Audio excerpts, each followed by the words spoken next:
and welcome to Who Corner to Corner podcast. My name's Geoff. Yes, and my name is Paul. Oh, sorry, did I interrupt you there? Oh, you beat me to it. I was trying to eliminate the pause between yes, it, right? And I failed. Oh. On our last episode, I just introduced myself and then didn't say anything, waiting for you to leap in. I'm joined as always by my good friend Paul, and on this episode, we are finally getting round to looking at the 13th Doctor Dalek episodes of Resolution and Revolution of the Daleks.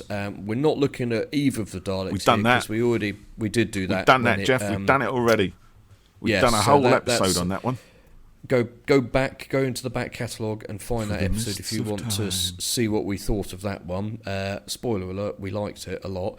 But we wanted to look at a couple more 13th Doctor episodes, and we ran a poll to see whether we should look back at Resolution or Revolution or both. And the unanimous response was both. Yeah, let's do both. So we're doing both. We're doing both. So let's start with Resolution. Yes, and let's. We've got some tweets from other fans as well with their thoughts on the episode. So I've made a few notes here, Paul. Well, I don't think we need to kind of go through the episodes in kind of beat by beat detail, as I'm sure everybody knows them pretty well by now. Yes. But I'm just going to come out and say it. Come on out with it. What's bugging it? It's there. I can see it. No, it's not bugging me. No, you're excited. Resolution is an absolute banger. It's a classic. And I love it. It is a classic. I love it. Easily one of the best Dalek episodes ever. There you go. That's Resolution dealt with. Moving on. Yep. Right. Moving. It's just brilliant. And it series 11 had no classic returning villains in it, and by making us wait for the return of the Daleks or Dalek, it was a good move doing that. Much like we had to wait a few episodes in series 1 for the Dalek to arrive, and then we got more Daleks at the end. And I've told you this theory, Paul, but I don't think I've put it in the podcast. I must remember it at the end, but Resolution and Revolution are obviously part of an ongoing story, and I think there was probably plans for a properly connected third Dalek story, which Eve of the Daleks is not. And I will elaborate upon my theorem. Go on then, because I'm intrigued by this. Oh, okay, all right, I'll do it now. So I think that there was going to be a third instalment had Series 13 gone the way that the normal series had gone, and Flux hadn't interrupted things. We know that Eve of the Daleks was a last-minute episode that was designed to be done cheaply and in essentially one set, hence the time loop in the the warehouse setting.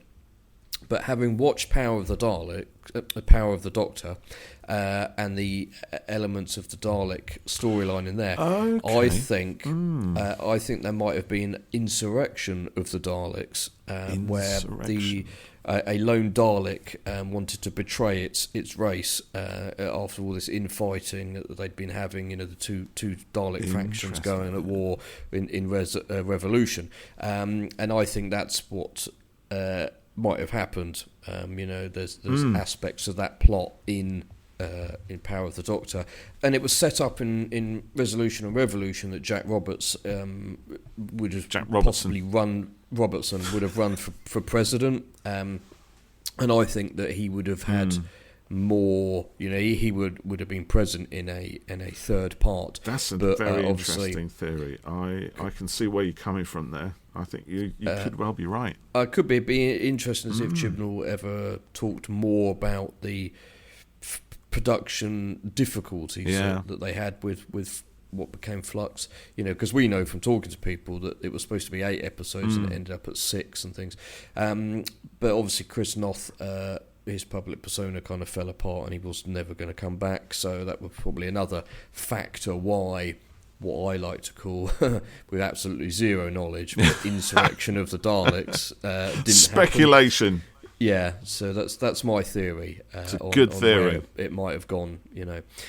So yeah, Resolution I think is a great episode. I made some notes here. It starts so epic. It's literally globe trotting and that prologue centuries. sequence. Yeah, it's pretty good. I enjoyed that. Yeah, it's interesting because I kind of thought from going back to bits of the trailer, we were going to see a Dalek story or something set in history, you know, and see a bunch of medieval people trying to fight a Dalek. We didn't really see that. There's a Dalek story waiting to be told. There is, yeah, because I like that bit where you see the ancient warriors, you know, they're burning it, aren't they? And then they hack it up and, you know, bury it around the globe. We see it in a book, it's in the book, lithograph or sort of illustration, don't we? Yes, you do see a little bit of them fighting, but you don't really see the Dalek at all. But yeah, it's in the book. So yeah, there's a story waiting to be told there. Because I want to know how they would actually do a Dalek down. With swords, and maybe there's some kind of weird alchemy going on. Perhaps I would love that. Good, there's a thing. You know, some weird old coven of sorcerers and what have you, sort of come up with some weird corrosive acid that they can chuck at a Dalek and it kills it. It's called Alchemy of the Daleks. Big Finish, that one's for you. No, it ain't. That's ours, mate. We'll copyright that straight there. Big Finish wanted it, ain't pay for it. Yeah. I don't know what happens in it other than that, but you know, we'll work it out. But yeah, I love that. People speak to our people, and we'll get back to you. Okay. Yeah. Excellent. Our people are you and me. It's me and you. Yeah, true. I thought one of my notes here is the fonts on screen. They look fine. Do you remember how upset people got about the massive fonts? I get upset about fonts, mate. Actually, that's true. I did a whole thing on Star Trek fonts in the Star Trek movies that really upset me. So be very, very brief and careful what you say here, because I'm delicate. I thought they looked fine. Fair enough. And that's that. I don't remember the Doctor Who fonts kicking off, but no, it was when it says like Russia or whatever. Those blocky. Whatever. Yeah, that's the sort of, I don't care about that bit. Yeah. Boo-hoo. I put a nice match cut on the dead guy to the skeleton. You know. Oh yes, so that was good when he falls off his horse. Yeah, and he sort of disintegrates, and then we sort of fade into a skeleton covered by dust, which is becoming uncovered. His uncovered remains by the archaeology team. Lynn and Mitch. They under Sheffield Town Council or something, aren't they? That's it, yeah. I liked Lynn and Mitch. I thought they were cute. I love them. They're really good together. And I've got a note that says the excavation set is brilliant. That massive. Yeah, it was good. It was nicely shot. Flooded. Yeah, really good. And there's a shot. I still can't really work out how they did it, but when the TARDIS appears in the water, and obviously water moves. And the TARDIS appears, and I couldn't quite work out how they... It's probably CGI, mate. Yeah, it was very cleverly done. It was really good. That actually, just on that, I think is one of the, if not the most beautiful TARDIS materialisation ever. It is brilliant. It is beautiful. The light, the framing, the symmetry, top and bottom, sideways. I love it, and the way the camera just ever so gently moves through it, sort of panning upwards, isn't it? It's brilliant. Yeah, really, really good shot. I've got a couple of notes here. I love the idea that the Dalek can reconstitute itself from around the world by UV light. It's a little bit... Yeah, let's not go into that, MacGuffin, how the hell that works, but let's just say it works, and it does. But do you know what? It's magic. I've said this before. I don't think you can question too much nonsense like that in a show like totally this. Can. Okay, but you can get through it by applying Arthur C. Clarke's rule that any sufficiently advanced science can appear as magic to a less sophisticated race. There you go. Or you just go, that's really silly, I like it, and carry on enjoying it. Yeah, you could do that, but that doesn't satisfy everybody, Geoff, as we know. We've been down this road before, my friend.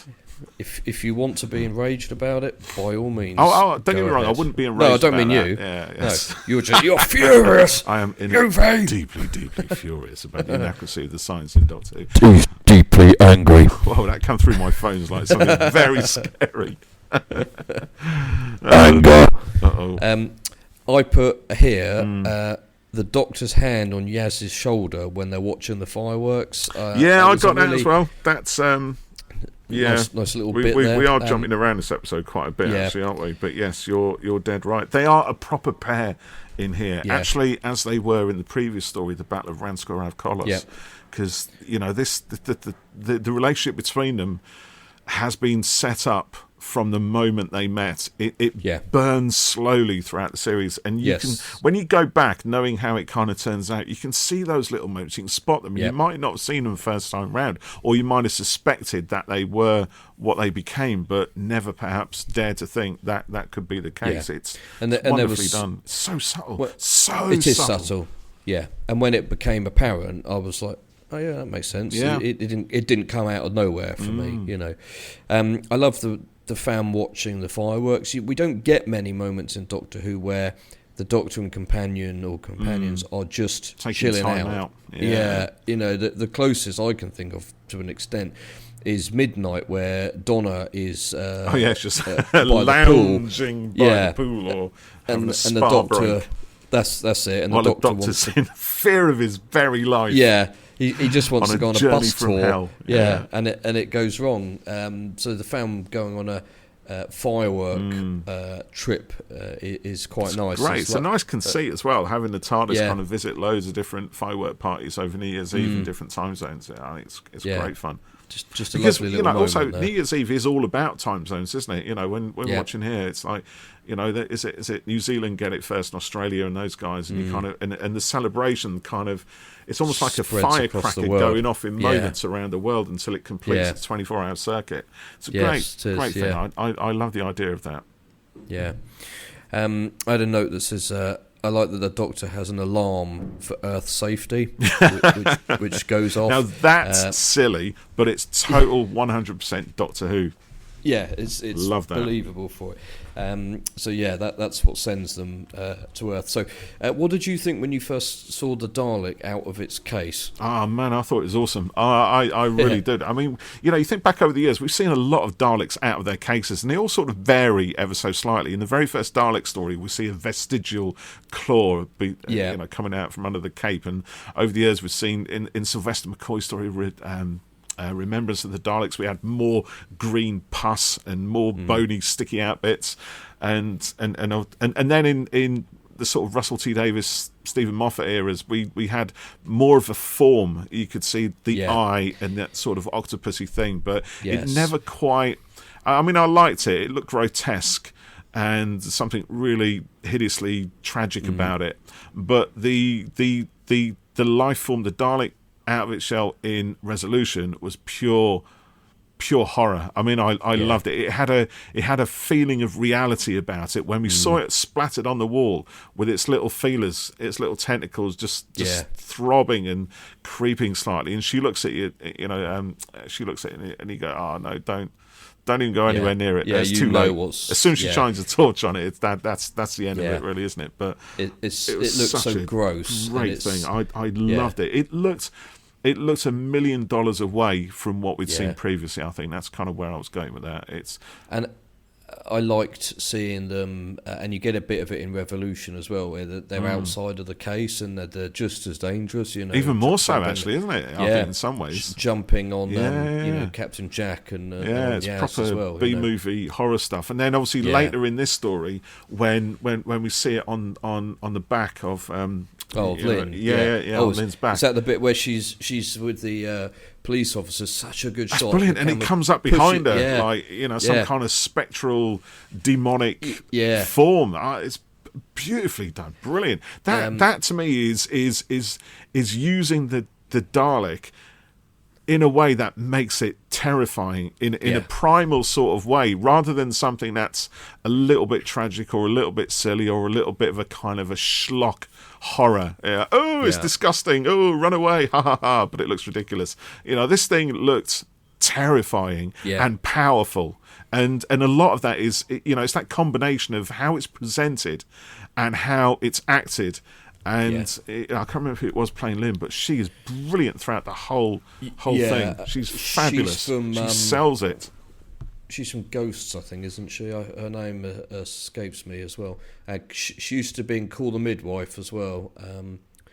But yeah, there's quite a lot of body horror in the Chibnall era, like Praxeus, when the virus takes over and the bodies disintegrate, and we get quite a bit of stuff like that. So yeah, the way the Dalek is presented in here is really good, and also I love Nick Briggs's voice for it. It's so menacing and deep and scary on this one.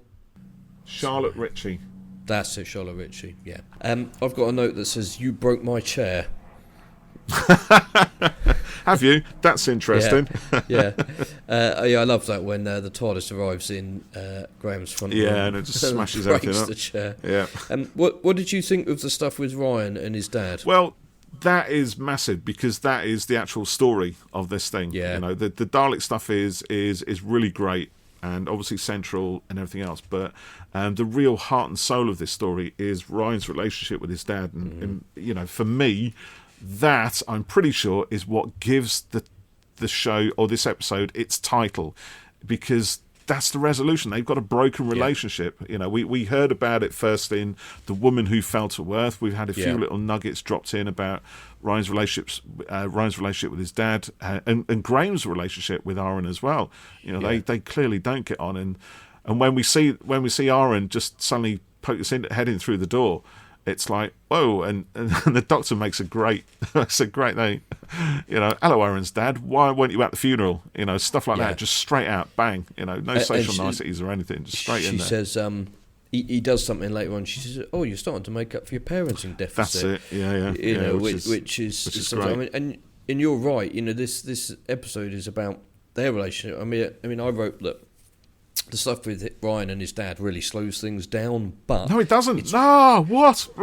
No, but I think it's really important. It is massively important. You take that out of this story, and okay, you've got the Dalek thing, which would probably work on its own, but there wouldn't be any. There's no emotional. It wouldn't have any humanity to it, and I think when we see these things, when these multiple narratives are kind of layered through and they resonate with each other, that's a much more solid story for me. Anyway, that's what I prefer. No, you're right. I mean, because it's played off and been built up across the whole of Series 11, and then you get this resolution to it, and I thought that it was really actually quite moving. And anyone that has a difficult relationship with a father, or a parent, can relate to it, and actually I think Tosin is really good in that. He's fantastic. This is a real good showcase for him. I mean, it is. He sort of underplays Ryan, really. Yes, he does. He's not an archetype at all. It's a very subtle performance. Yeah. But for me, I find it entirely believable, because that's just how we are in real life. We don't go through our days being melodramatic. Well, actually, I do on occasion, but generally we don't. There's a sort of mundanity to life, and that sort of comes through. We're mundane people, excited by things at times, and when Tosin gets his chance to really sort of go for some deep emotive stuff, again, it's great. He does still underplay it. But the interplay between the two of them in the cafe is just fantastic. I've seen it a few times, and each time that comes in, I can't get enough of it, because it's so great. We've seen Aaron as a bit of a villain, but when he appears here, what we see is a guy. Yes, he did that, and he knows he's done that, and he knows it wasn't a good thing, and we're not expected to like him for it. But what we start to understand is that here's a guy who's lost his wife. He was quite young when that happened. He's also lost his mum, and at this point now he realises he's on the very edge of losing his son as well. And he might have already thought about that previously and worried about coming to see Ryan and not worrying, not coming and turning up to the funeral, but then thinking, well, I'm going to have to face Ryan, so not turning up to the funeral. All those things going round and round in his head and building and building and building until eventually he's faced with his choice. He either does it, deals with it, and goes for it, or he just moves on, forgets everything, and just loses himself and his job or whatever else he's doing. But he makes the brave decision to come and see Ryan and to have it out with him, and Ryan gives him hellfire for it. There's no two ways, and he's got to take it, and it's quite unexpected for him, because his last memories presumably of Ryan was of a boy much younger, and not emotionally mature enough to sort of articulate those thoughts. Yeah. But Ryan, having been through what he's been through and understanding the world the way he does now from a much wider perspective, he can face his dad, he can have that conversation, and he can own it, and he can tell his dad what he needs to do next to make it right. And that is a very different Ryan, or a more evolved, mature Ryan from the guy we saw trying to ride a bike in The Woman Who Fell to Earth. I made a note that there's a bit when Ryan says to his dad, he gives him an example of what he could say, which I thought was quite lovely. You can imagine that being a scripts and EastEnders almost, actually. You could say this, and that's half an episode of EastEnders. Yeah. Do you know what I mean? Yeah. But that's all, and that's the cliched stuff. That's the stuff we would expect almost to see in a sort of relationship drama. Yeah. A soap opera, and but we don't get that here. We get it treated as something, as derision. You could say this, but that's pointless. There's nothing on that. Let's really get under the meat of this thing. Let's deal with the heart of it right now. This is what it's about. This is what you do. See, the thing of Ryan and slipping away from his dad is visualised later. When the Dalek's on his back and he's I thought they were both going to go at that point. They've made amends and it's not perfect, but Ryan, he says, I love you, Dad, and he's reaching out for him, and then their fingers are slipping away from each other. I think it's really powerful. It is. It works really nicely. And that ending, I know there's a whole bunch of people out there who say, he should have died. Fair enough. That's an opinion, but it's not one that I agree with, because I think I've said before in this podcast, allowing people to live, is a much more difficult thing to do in this kind of fiction. Getting tension and drama is not only achievable by killing people. Yeah, you could do that, and it would have been very powerful, I think, in this. Having made that, having re-established a connection with his dad, and found a place where they can then carry on with each other and have some sort of relationship ongoing. Yeah. And then to take that away from Ryan would have been quite shocking. There's no two ways about it. It would have been, but then it takes Who into a different it becomes a much darker episode because of that. He's lost his mum, his gran, then his dad, and it then becomes a whole different kind of thing. I did think that it was a shame that we didn't see his dad again, but he was mentioned. There was a mention of Revolution, but Doctor Who is a sci-fi show. Yeah, I agree. About adventures in time and space, and the characters' lives are part of it. But this is not a soap opera. This is not an out and out drama. And we've got other stuff to do rather than going back and seeing Ryan and his dad having dinner. I agree. Yeah, it's nice to pull in those elements, and when you do pull them in, like this episode, you treat them with a maturity and a respect and a reality, I think, rather than just having them in for kind of cheap thrills and laughs and giggles. Occasionally it's all right to do that, I think. Well, maybe it is all right. Again, it's just a preference thing. I prefer it when it feels more weighted and more realistic. That's just me, and I know there. No, I agree. I think it works brilliantly. Like I said, I just think it's like we didn't see Sonia again, as his sister, and that would have been nice. But how do you weave that in? You need another 10 minutes. There's got to be a reason for it. There's got to be a reason within the story, and it contributes to the story, or the kind of texture and feel of it in some way. It's not, and there's never been a show where we just see people sitting around chatting. We had a bit of that with Sonia and drama. Yeah, it's not about that. So I thought George it was really Osborne. great. Is it George Osborne used to do that stuff? I think it is, isn't it? Anyway, sorry, I digress. But yes, I do enjoy the whole interplay with Ryan and his dad, and of course, Aaron provides the means of the Daleks' destruction, does he not? Yeah, yes, he does, and again, it's a little bit MacGuffin-y, or he's carrying around a microwave. Chekhov's microwave. That's what it is. There you go. It brings him into the story. It could have been any old character that they happen to meet, but by making it Ryan's dad, it makes it engaging and personal.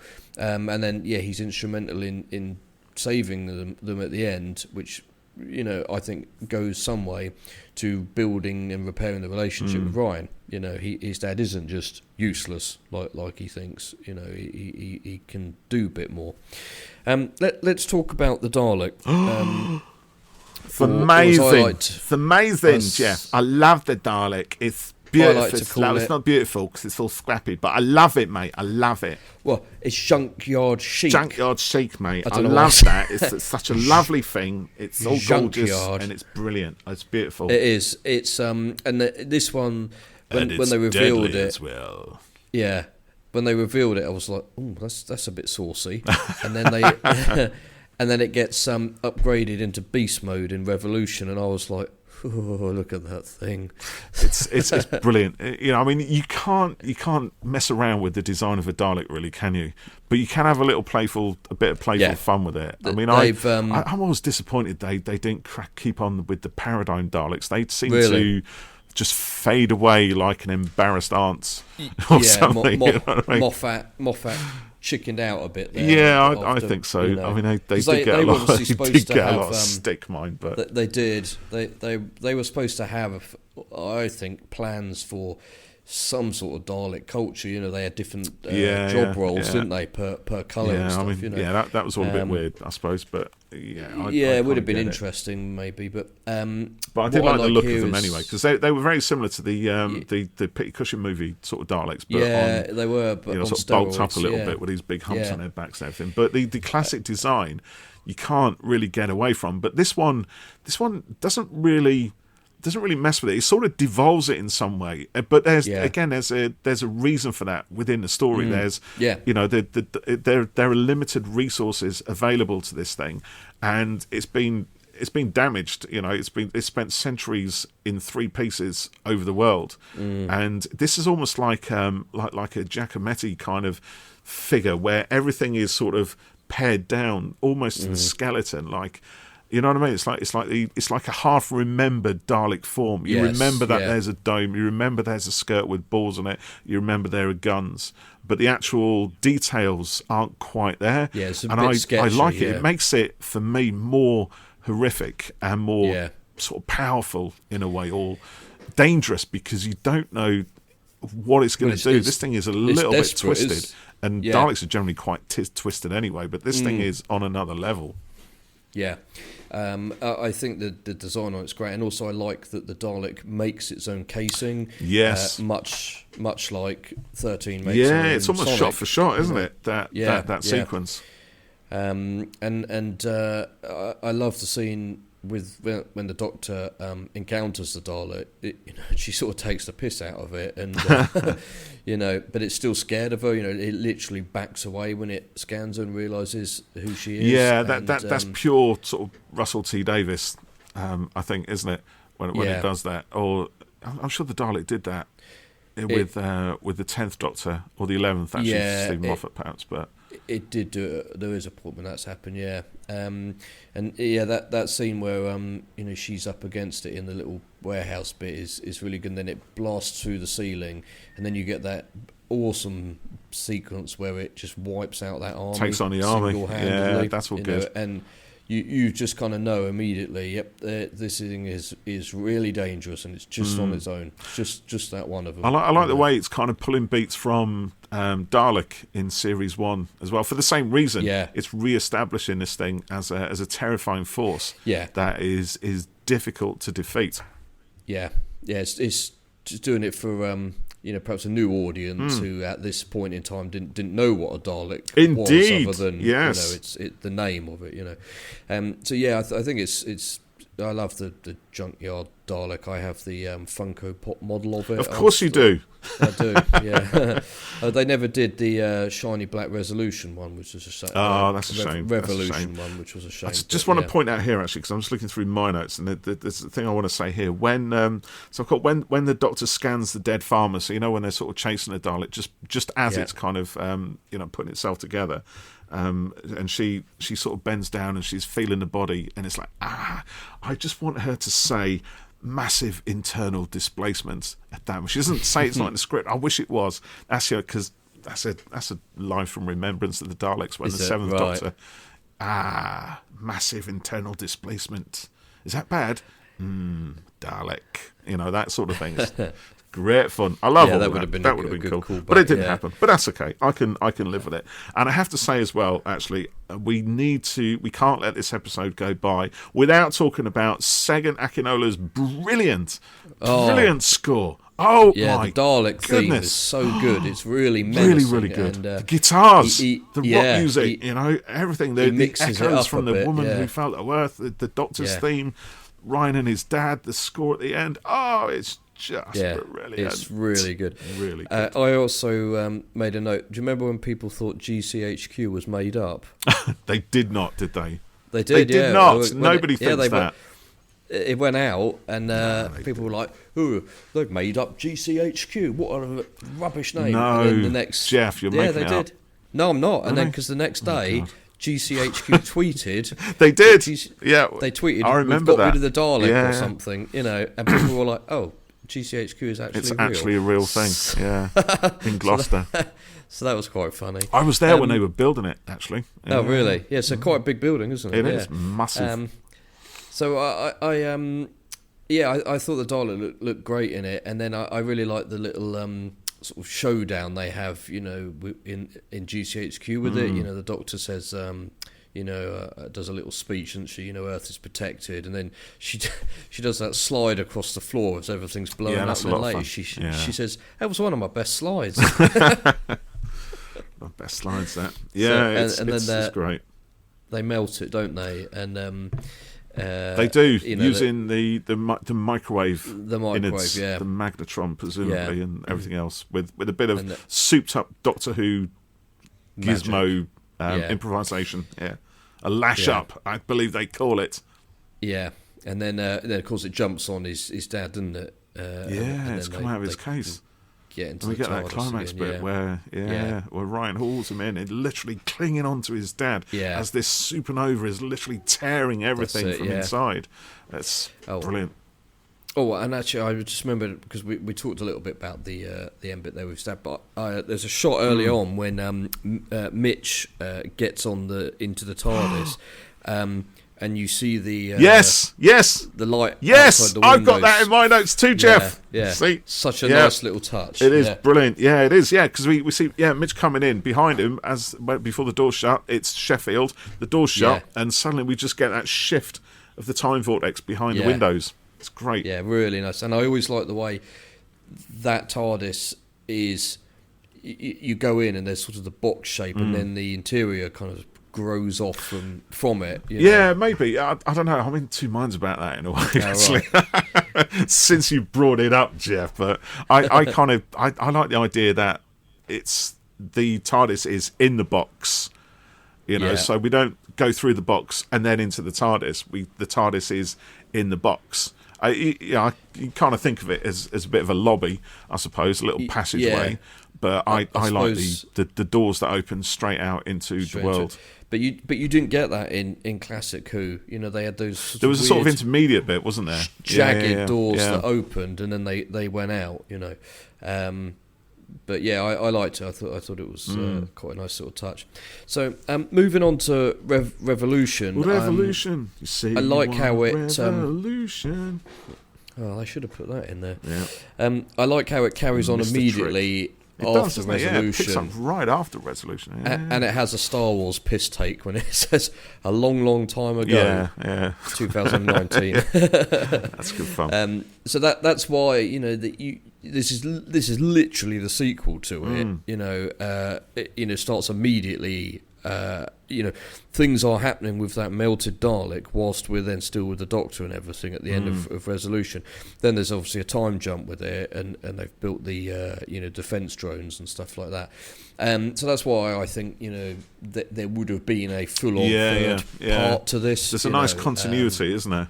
Yeah, there is bringing Jack back, and the PM is there, and they meet up. So I do have one question. Go on, then. What is your question, Mr. Geoff? They package up the. I'm going to ask this question, but then I'm going to undermine it by saying I don't really care about it. You do, though. But you do. He does. They package up the Dalek in the van, and the guy drives off, and he stops at a cafe van thing. Yeah. And she gives him the tea, and it poisons him. what happens if he stops at another one? I've got exactly the same question on my notes on here, mate. So I've got good job the lorry driver drinks his poison tea. Oh, also before he gets back in the cab, because that could have thrown it a little bit as well. We've had a dual carriageway incident there. What I've done is had a... Go on, you've worked it out, haven't you? Well, yeah. You've head-cannoned it. Well, fan wanked it. And there are children listening to this, mate. I assume it was the only one on the route he took. Could be, yeah. Or he's... no, not could be, it is. It is, there you go. That's how we explain it. So I think he's a creature of habit as well. So he always stops at the same place. Because it's the only one on the route. And he's just that sort of guy who just has his tea there, drinks it before he gets back in the cab. Yeah. Which I don't actually, because, I mean, not that I'm a lorry driver or anything, but if I do stop off for a cup of tea or something, I have to let it cool down first, because usually in those sort of polystyrene cups, it's scalding hot. That's a good point.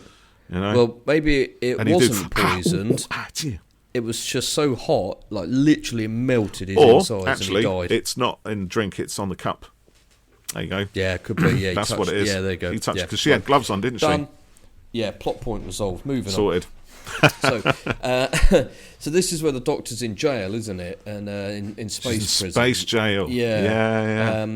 And I like this to separate her from the fam and kind of, you know, strip her back to, you know, just being on her own, and she's just taken everything that she, you know, had grown to love and kind of taken it away from her. So this is after series 12, so we've got a whole series on this, haven't we? So and in between times we've had the Doctor basically question who she is by being shown a past or glimpses of a past that she never knew she had. Didn't know about. A person, multiple people that she didn't know she used to be, and that's obviously shaken her. And the Master's taken, you know, he's taken some pleasure in showing her breaking her. Yeah, and so she ends up in that. It was a great cliffhanger at the end of series 12 to have the Jadoon turn up and arrest her, and obviously they were hunting the Doctor.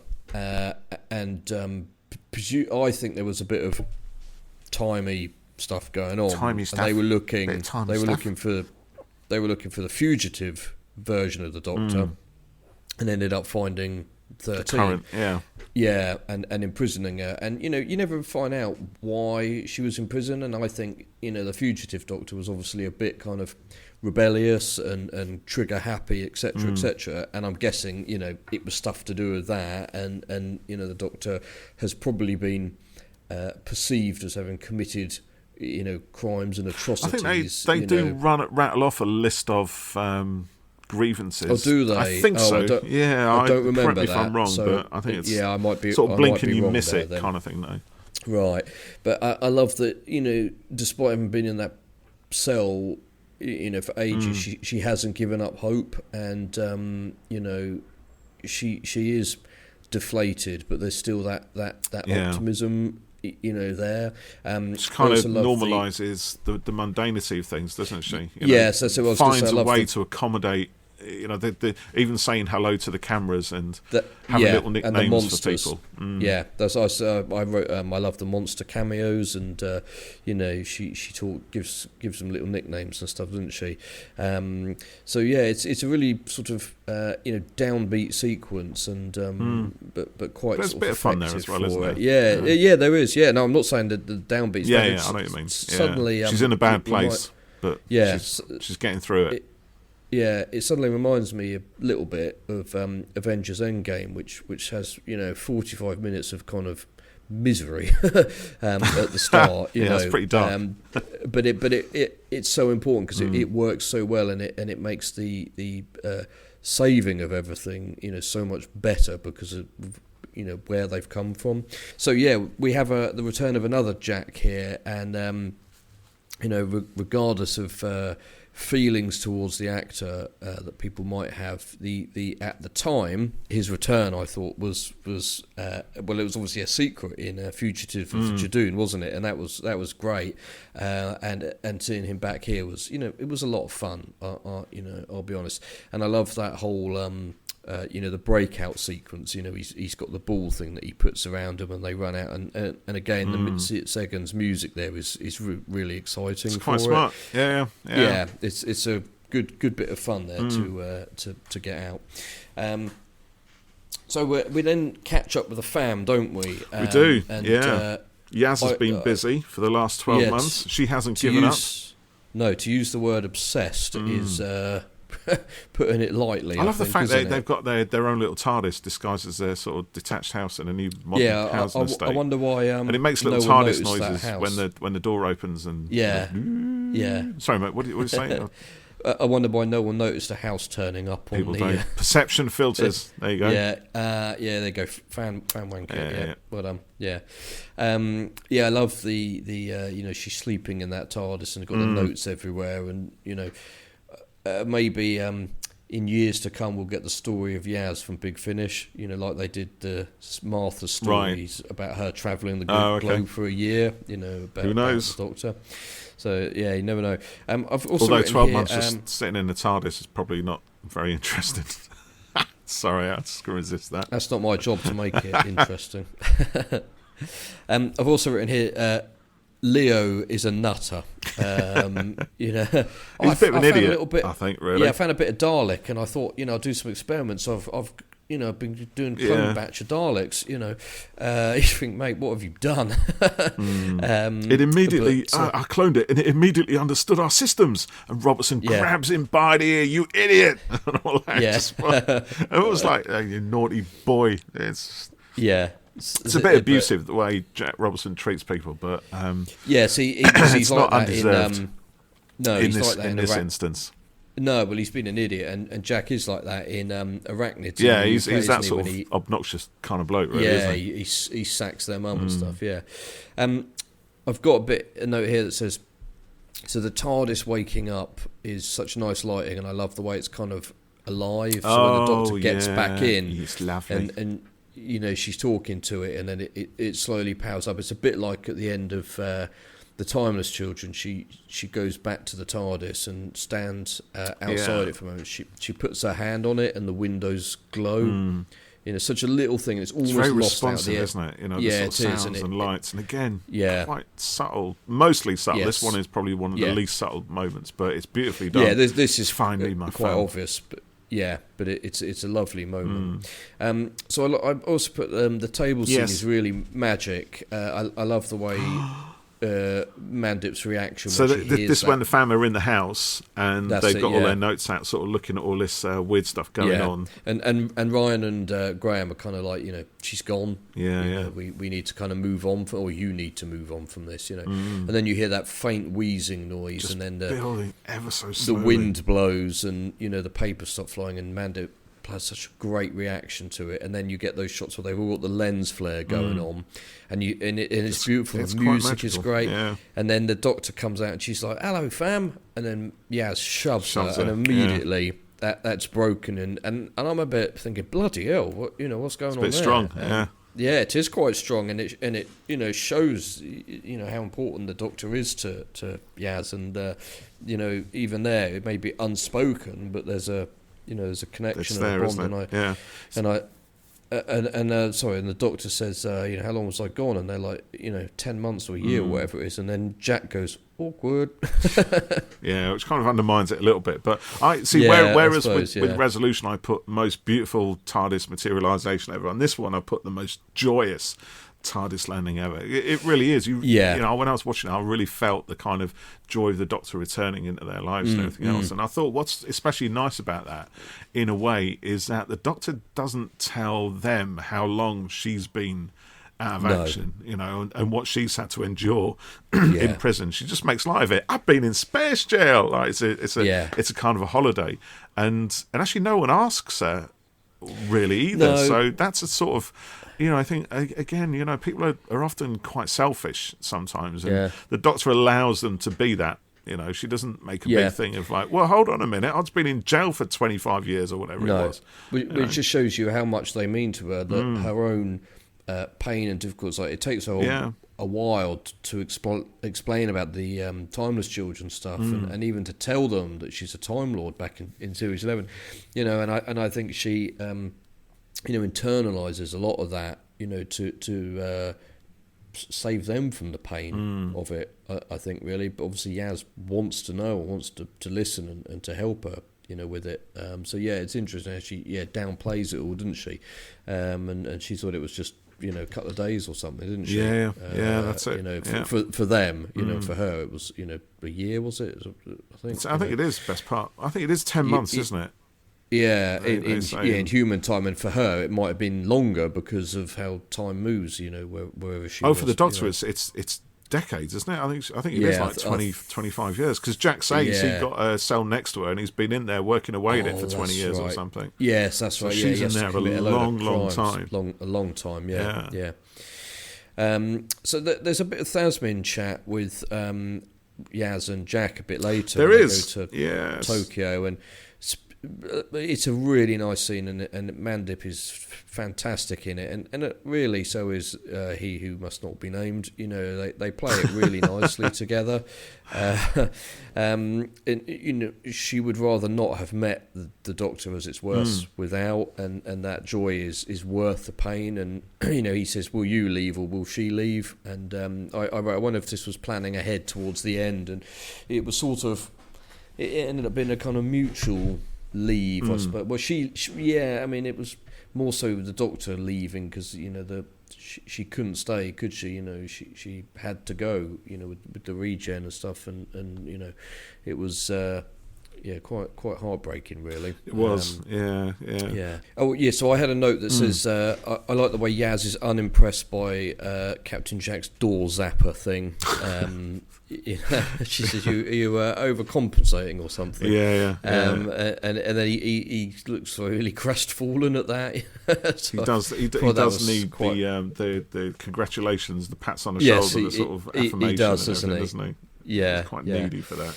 Now there's a scene here with we haven't really talked about the Daleks here. We kind of briefly mentioned them earlier, but I loved the upgrade on the junkyard one, and the way they're all automated, and you suddenly they're all over the country. It's very shiny, aren't they? And they have these very cool sort of blue lights. Well, blue lights that turn red when they get evil. Yeah, when they're evil. Yeah. So I think they look great, and they do. The final confrontation between them and the classic, RTD classic ones on the bridge is pretty cool. Yeah, and if the show had a much bigger budget, that would have been mad with thousands of them probably. Well, we did see quite a few still, didn't we? We got the impression we did in the sky, going on. Well, I'll come to that TARDIS shot on the sky in a minute, but I wanted to say there's a scene with the Doctor and Ryan, which was done sometime after as a COVID test to see whether filming for Series 13 was going to be kind of feasible. But actually, I think it's a really nice scene between the pair when they're on they're on the steps together in the TARDIS. Yeah, that's it. She says, "Thanks for being my friend," and it's just another little quiet moment between them, and she's obviously a lot closer to Yaz, but there's still still a friendship there with Ryan, and I think they both help benefit each other and kind of move them forward in their lives and build confidence, particularly for him, and make him realise he can achieve these things, from not just riding a bike, but actually doing more with his life and aiming higher. So it was a really nice little scene there. Between it is. Them. I love the Doctor's relationship with Ryan. Actually, I mean, the Doctor's relationship with each of those different people is different in a way that again feels more naturalistic. Yeah, because we are different people to the different people we know. Yes, and absolutely. Yeah. Sometimes in this kind of fiction, and I've seen it a lot in Doctor Who, both in the modern and the classic series, where the Doctor is the same person to all of them, treats them the same way. I think Peter Davison actually sort of came away from that. And sort of, his relationship with Nissa was different from his relationship with Tegan and with Adric. But it was, and I love that in this, and the fact that the Doctor's not actually preaching to Ryan either. It's a real nice heart to heart, and there's a sort of respect And actually, again, this is Ryan Sinclair holding his own in this conversation and actually advising the Doctor on what she needs to do. Yes, rare we've seen that, really, Yeah. except in anger. But this is a nice little conversation between them, and Ryan is telling the Doctor what she needs to do, and he's right. And again, a sign of his further maturity, how far he's kind of come. Yeah, and then I think when him and Graham leave, because he wants to go more, doesn't he? Ryan? He's kind of moved on the most, I think. Yeah, and understood what being at home means, not just to him, but to the people who rely on him. I think that story. Can You Hear Me? Where he's back with his buddy, Tebow. kind of, it makes him realise, acts as a bit of a wake-up call that he's sort of, he's got a sort of responsibility to his friends. I mean, he doesn't. He can either take it or he can leave it behind. If he leaves it behind and doesn't accept that responsibility, there could be consequences for his buddies. And I think that's what he realises in that story. And he's had now 10 months without the Doctor. So within that time, he's grown more, his feet have become firmly planted on the earth again. Yes. But not minus all the experiences that he's had. Actually, they've kind of enriched him and made him stronger. Yeah, no, I agree. And I think, because there was a thread of it in... I can't remember which episode, he's talking to Yaz and he says, how long do you think this can go on for? So he was obviously torn, I think, enjoying it all, but kind of, missing that home, earth-based life, and then when he sees Tebow and his other friends, we see him at the beginning of Series 12 playing basketball together and stuff, it's just, there's just, enough bits dropped in to make him wanting to leave justifiable and workable and believable. And then Graham obviously goes, because I kind of thought Graham didn't want to go. He does, because he has to look after Ryan and even though they've made their connection and he's calling him granddad now and stuff, they still need each other. And even now, I've probably watched Revolution 3 times maybe.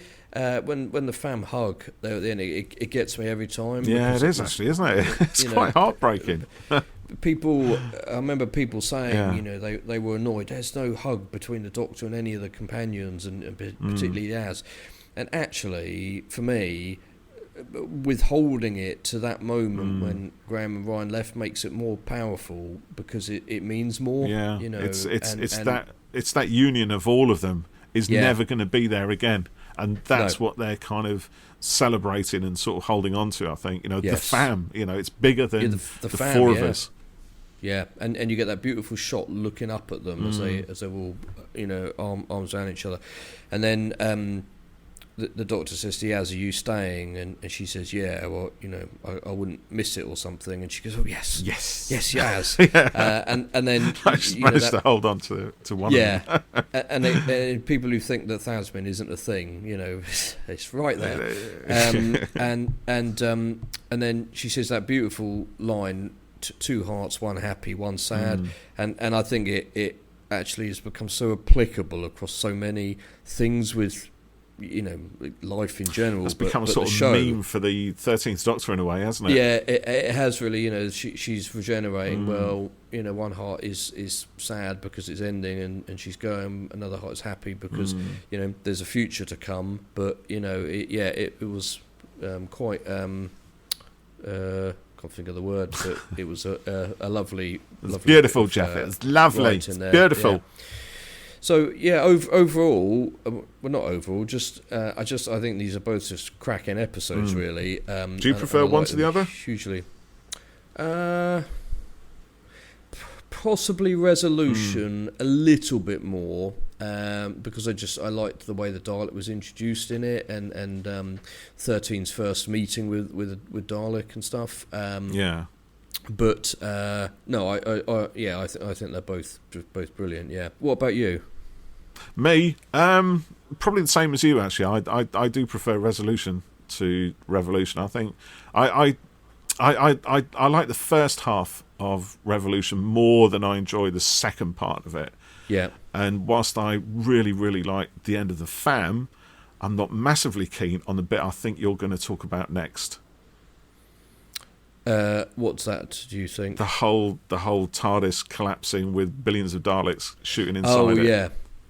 You're not keen on that? No, I'm not keen on it. But really? I just think it looks ridiculous. But that's the only reason, actually. There's nothing deep to it. Do you remember? Was it in Doomsday when we had all these Daleks invading around London, and then the Doctor opens his portal into another universe, and they all fly in through a window in a tower block in Canary Wharf, and they all get sucked in, and then they all disappear, and it's a very miraculous ending. Yeah, and it's fine. And this is the same. And I just really, really dislike these kind of endings to a show. And I know that there's a reason that they've got to be there, because actually you've just got to wrap things up just very quickly. So either point to Sonic or open the TARDIS doors or blah blah blah, whatever, and it's kind of done. But with Resolution, where it was kind of set up. The Dalek disintegrates by moments. The casing is the first thing to go. Then we get rid of the Dalek, and it's really climactic, and there's an emotional aspect to it as well, which has been central to the story. So it's like a collection of all the different stories, narrative elements coalescing together in the heart of that burning star that the TARDIS has opened its doors to. And it's for me, that is just superb. We don't get that often. What we get more of is endings a bit like Resolution, where things happen because it's just kind of convenient in a way. There's no, they're not illogically, they're not illogical. The TARDIS has been there, so that's a way of dispatching them. We've seen Daleks getting pulled in before, so that's a thing that's been used. And of course, the Dalek is kind of squeezed, the TARDIS is squeezed off and sent off to live its days in eternity in the void or something. Well, the void again has been established in Doctor Who before, so it all sort of makes sense. But I personally find it less satisfying. There's no real heart to it. The heart to this story comes after that moment, with the thing we just talked about, with Graham and Ryan leaving and staying behind, and the fam hug and everything else. Yeah. So it's separate from the battle with the Daleks. It's it's rather than combined, and it's just a personal preference. I just prefer the two, and I just think the sight of millions of CGI Daleks flying through the skies, getting sucked in a tiny little portal, whether it's a door in a TARDIS or whether it's a window in Canary Wharf, just looks ridiculous. But that's just me, because I'm a miserable old bastard. Well, you are. Yeah, sorry about that, mate. But you know that. No, that's right.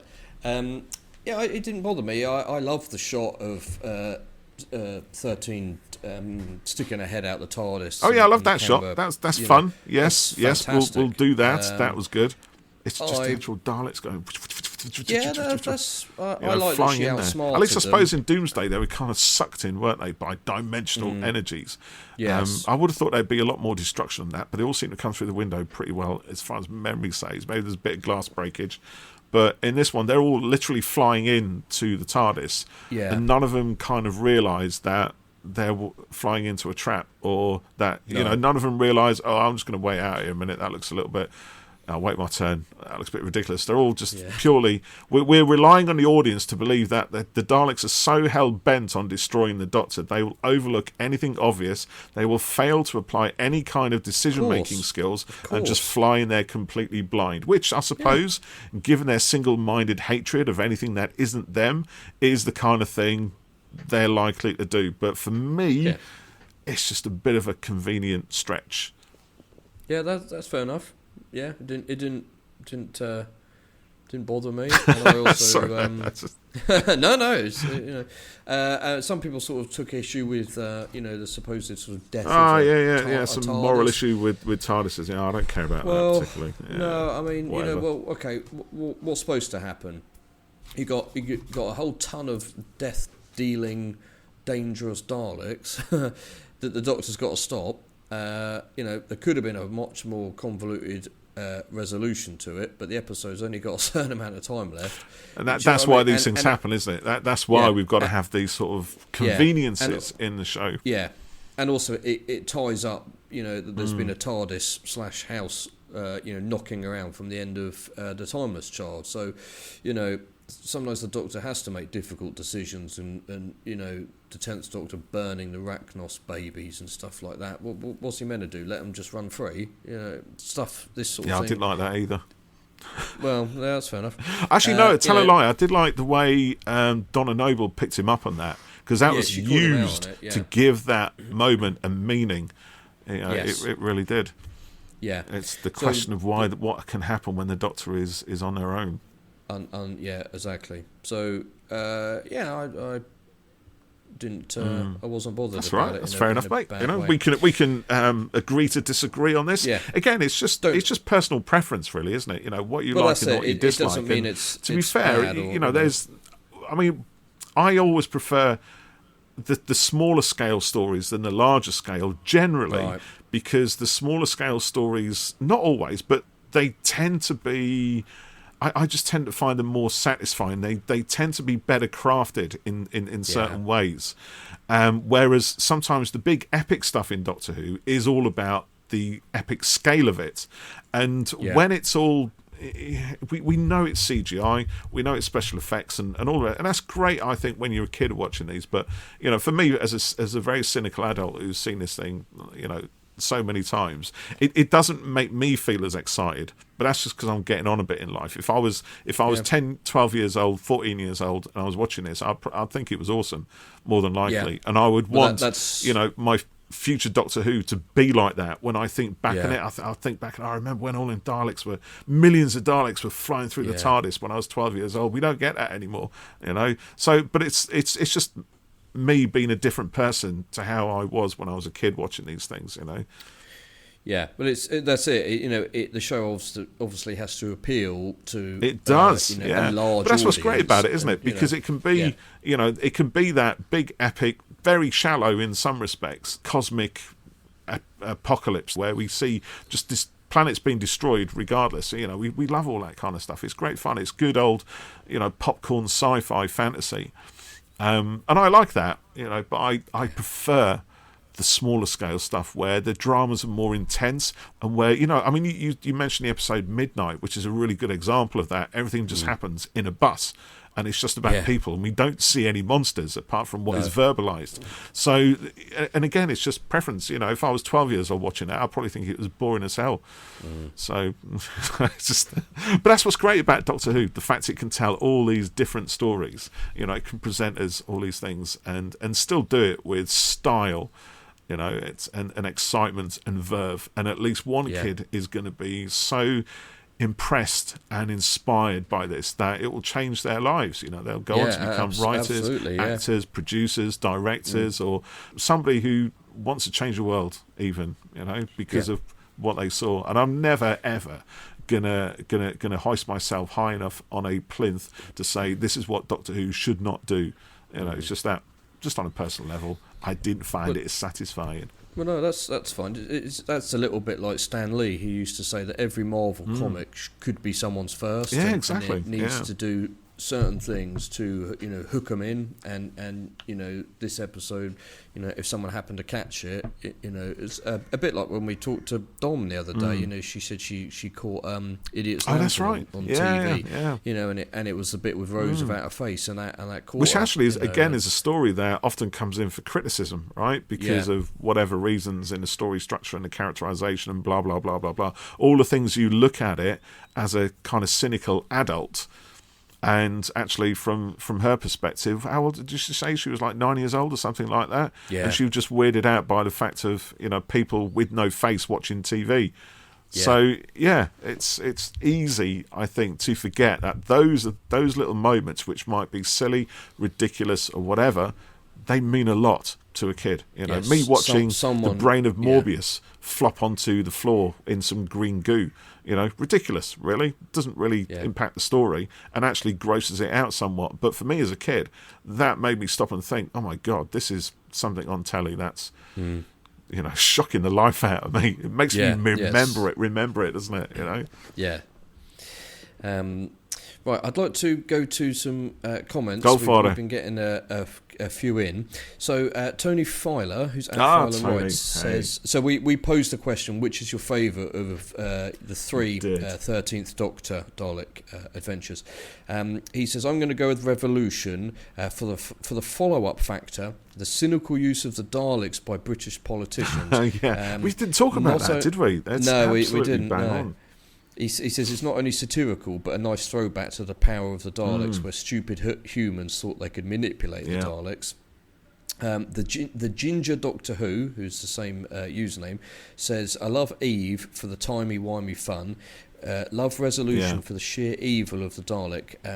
Revolution as a follow-on to Resolution had some good moments, but could not match its siblings, which is a little bit like your feeling a little bit. Jonathan, who's at jmansfield_98, said, I disliked Resolution a lot when it aired, but now I actually enjoy it. The Lone Dalek is a big threat, plus some of its dialogue is brilliant. Power of the Crinoid at D Chilv says Eve, modern classic, that one. Matt Price, who's at Matt_the Whovian, says got to go with Eve, fun, funny and original. Resolution is solid, but Revolution too safe. It's quite a bit of love for Eve of the Daleks here, which is quite interesting. Again, small scale story done on a budget. Yep, you're right. Yeah, it's really tight. Ian Banks, who's at Stuff Ian Likes, says Resolution, absolute cracker. Ollie Linklater, #1 Space Pig fan, who's at Ollie Linklater, says Once Upon Time. I think Ollie's a bit confused there. Does Once Upon Time have Daleks in it? So. Is that the one where Belle is walking through the woods and they trundle past? Oh, there is that bit. Yeah. But it's obviously not really a Dalek episode. Story, though, is it? No, but we'll take that moment. Kyle DW, who's Kyle 1963 DW, says has to be Eve for me. Ollie at Blue Box Artwork says Resolution for sure, just a perfect Dalek story. Mim says, who's at we_Thazzy, says Resolution, best Dalek story in New Who, hands down. And then we have Punished Jake, who's at Punished Jake 2, says Revolution, but honestly, wow, they're all above average stories. Jodie had such a great run.